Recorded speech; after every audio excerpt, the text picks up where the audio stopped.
না। আমরা এখানে কেউ 500 টাকা কামড়ে আসি নাই, আমরা কেউ 1000 টাকা কামড়ে আসি নাই, আমরা কেউ 10,000 টাকা বেতনভুক্ত কামড়ে আসি নাই। আমরা এসেছি আমাদের অধিকারের জন্য।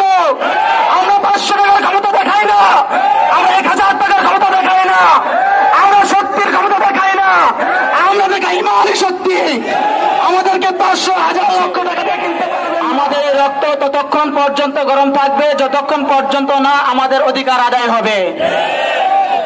আমরা আপনাদেরকে একটা মেসেজ দিতে চাই, তাহলে এই আন্দোলন চলছে তো চলবে, অধিকার আদায়ের আগ পর্যন্ত চলতেই থাকবে ইনশাআল্লাহ। এই আন্দোলনের পাশাপাশি আমাদের প্রশাসনের সাথেও কাজ করতে হবে।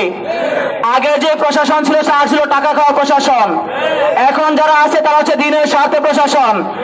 আমাদের এই আন্দোলনের পাশাপাশি যারা আমরা জায়গা জমি বিক্রি করিনি, অবৈধভাবে আমাদের জায়গা জমি দখল করেছে, আমরা সেই ডকুমেন্ট রেডি করে রাখবো ইনশাআল্লাহ। সমন্বয়করা সেই ব্যাপারে পদক্ষেপ নিচ্ছেন। আমরা আরেকটা মেসেজ দিতে চাই, এইখানে আমরা যারা উপস্থিত হয়েছি আগামী প্রোগ্রামের থেকে আরো ডাবল মানুষ উপস্থিত হয়েছি। আমাদের এই প্রোগ্রাম যদি মামুন সাহেব না শোনেন, না দেখেন, ওই প্রোগ্রামের থেকে এই প্রোগ্রামের লোক বেশি হয়েছে, তাই না? তাকে একটা জিনিস মনে রাখতে হবে, যখন আমরা বৈষম্য বিরোধী ছাত্র আন্দোলন করেছিলাম তখন আমাদের দিন যত গেছে, শেখ হাসিনা যত বিলম্ব করেছে, আমাদের আন্দোলন তত বাড়তে শুরু করেছে। আমাদের এই আন্দোলনের দাবি যদি না মানে আমাদের আন্দোলন বাড়তেই থাকবে। শেখ হাসিনার আমল ছিল 9 দফা, শেষে 1 দফায় গিয়ে দাঁড়িয়েছিল। আজকে আমরা অনেকগুলো দাবি জানিয়েছি, যদি আমাদের দাবি পূরণ না হয় একদম আন্দোলন চলে আসবে। আপনি মামুন সাহেব কোনো জায়গা পাবেন না।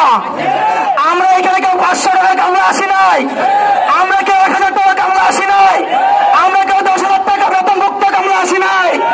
আমরা এসেছি আমাদের অধিকারের জন্য। আমরা 500 টাকার ক্ষমতা দেখাই না, আমরা 1000 টাকার ক্ষমতা দেখাই না, আমরা শক্তির ক্ষমতা দেখাই না, আমরা দেখাই ইমানি শক্তি।